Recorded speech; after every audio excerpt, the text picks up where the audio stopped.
Plainte à la Cour internationale de justice contre le Rwanda. Quels sont les faits des violations de droits humains internationales que la RDC, je ne parle pas des experts de l'ONU, que la RDC elle-même a-t-elle déjà rassemblé ou réuni, et à quoi est-ce que vous vous attendez?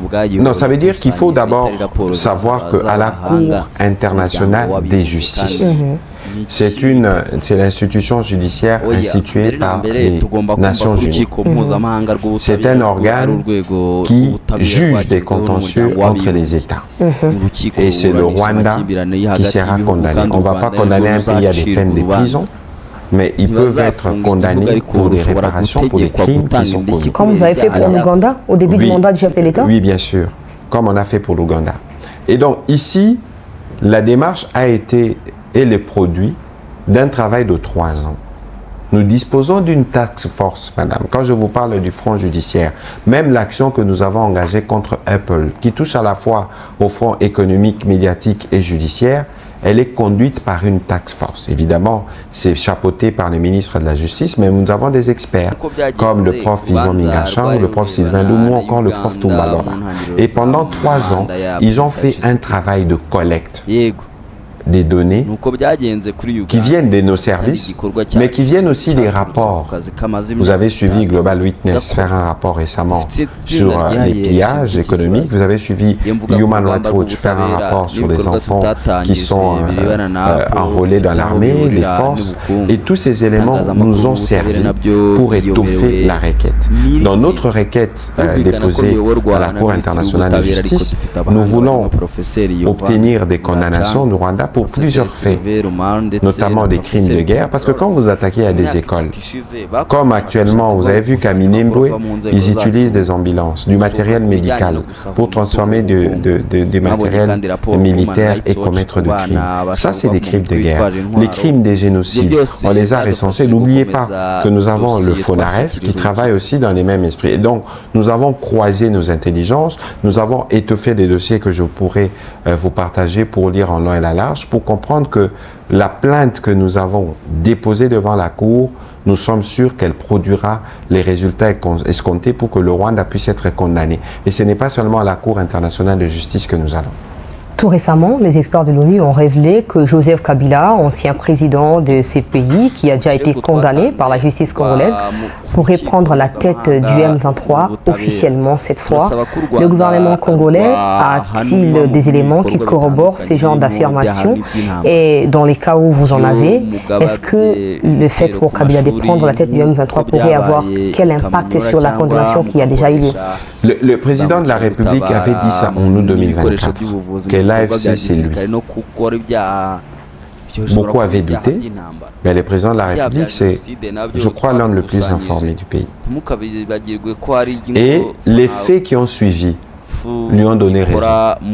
Systématiquement, depuis février 2025, toutes les sorties du président honoraire sont allées dans le sens de soutenir son frère du M23, parce qu'ils ont les mêmes géniteurs au Rwanda. Son frère, vous dites? Oui, parce que c'est une famille diabolique où vous avez le père le Rwanda, le fils aîné, les présidents honoraires, et l'autre fils qui s'appelle M23, l'autre fils qui s'appelle Twirwaneho, l'autre fils qui s'appelle Red Tabara. Donc c'est une constellation d'une fratrie criminelle qui n'a pour objectif que de s'aimer mort et désolation. Alors, s'ils veulent, dans le cadre des activités criminelles de leur famille, c'est réorganiser ça, c'est une affaire de leur famille. Nous, ce que nous savons, c'est que la justice congolaise s'est prononcée sur des faits. Les gens avaient critiqué notre justice, mais lorsque les Américains ont sanctionné le président honoraire, ça vous donne une illustration de la véracité de choses que nous disions à l'époque. Mais il y a quelque chose de vicieux et de dangereux, mais que le rapport des Nations Unies révèle, il faut faire attention. C'est qu'il y a des complices. L'objectif de la fratrie criminelle autour du père, du fils aîné et du second fils, c'est d'avoir des répondants à Kinshasa. Des répondants à Kinshasa pour créer une forme de déstabilisation. Vous avez déjà réussi à cibler ou à localiser mais ne vous inquiétez pas, les services travaillent. Parce que regardez maintenant, C'est extrêmement dangereux que certains individus au sein de la Senfo, en réagissant sur les débats sur la loi sur le référendum à l'Assemblée, utilisent les mêmes langages que les fils du père Lwanda, en disant si on adopte cette loi, il y a risque de balkanisation. Aujourd'hui encore, j'étais dans une conférence où un des représentants de leur parti m'a posé la question, mais c'est extrêmement grave. Comment des Congolais peuvent intégrer dans leur discours les propos ou les intentions qui viennent de celui qui tue les Congolais depuis 30 ans. Peut-être parce que vous, le gouvernement, à travers la justice, vous ne faites peut-être pas le travail qu'il faut. Si ces discours étaient tenus par un citoyen lambda, c'est sûr qu'en ces moments, il serait devant les barreaux. La justice, c'est un autre corps, doit faire son travail. Mais ici, nous sommes à la frontière, Madame Chancel, entre ce qui relève de la préservation de ce que tous on a. Madame, nous tous, nous n'avons que le Congo. Moi, je ne peux pas comprendre que pour des besoins de frustration de certains d'entre nous, vous pouvez nous en vouloir, vous en voulez au président Tshisekedi, vous en voulez à Madame Soumina, vous nous en voulez. Une chose est de nous en vouloir. Mais une autre chose est de ne pas contribuer ou être complice de la balkanisation de ce qui nous unit tous. Et c'est vraiment dommage que ce type de discours soit relayé par quelques individus au sein de l'Église dans l'objectif de planter un discours dangereux.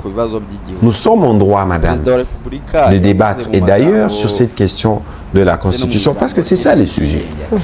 Je veux vous lire ce que le président de la République a dit dans son discours sur l'indépendance. Permettez, en tout cas, que je le lise, parce que c'est très important. Le président de la République a dit « J'entends les discussions suscitées autour de la question de la Constitution et des réformes institutionnelles.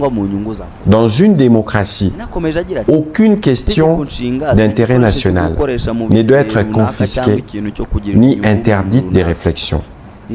Mais, dans le même temps, aucun débat touchant au pacte fondamental de la nation ne peut être conduit dans la précipitation, la manipulation ou l'obsession politicienne. La Constitution n'est ni un instrument de circonstance, ni un objet de convenance. Elle organise notre vie commune, garantit l'équilibre de nos institutions, consacre les droits du peuple et protège la stabilité de la République. En débattre exige donc sérénité, rigueur, transparence et sens élevé de l'intérêt général.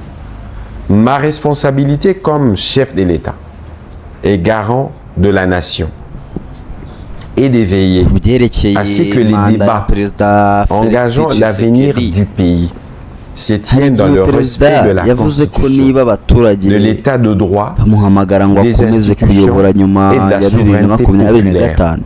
Elle est aussi d'écouter, d'apaiser, de clarifier et lorsque cela s'impose, de rechercher les voies d'un consensus national responsable. C'est pas moi. Mais il est dit, mais en conférence de presse au mois de mai, il a dit que si le peuple lui demandait, pas peut-être qu'un troisième mandat, mais de rester après 2022, il sera d'accord.